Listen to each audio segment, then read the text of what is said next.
The return on investment using propane Autogas is generally about $1 on a historical average less than gasoline. So while we see gasoline prices right now at a near low, that's not historically accurate. We're just kind of in a really low point for gas. Propane right now, with all applicable taxes, may be $1.30 a gallon versus $2.26 in Atlanta.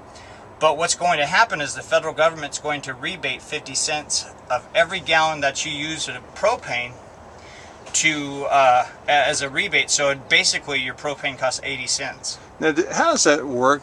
Because I've always heard that. Is that a tax credit, or is that physically a check that they come back? How do they get that 50 cents back? As an example, the alternative fuel rebate tax for a large company in Morrow, Georgia, taking advantage of that, submits their mileage and how much propane that they used to maintain their operations.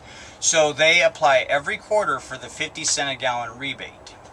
So if your propane is $1.30, in actuality it was 80 cents. Now, on that, is that a report that they receive from their LP partner that gives them the money back, or how the amount of propane used? How do they calculate or determine that number? That's great. They have two ways of doing that. The dispensers now, that Georgia Gas is working with Isuzu and requiring all propane vendors and suppliers on the Autogas refill that they have to be able to track and report monthly to the end user, or the end user with the technology we have in our Autogas dispensers can actually track the fuel report themselves.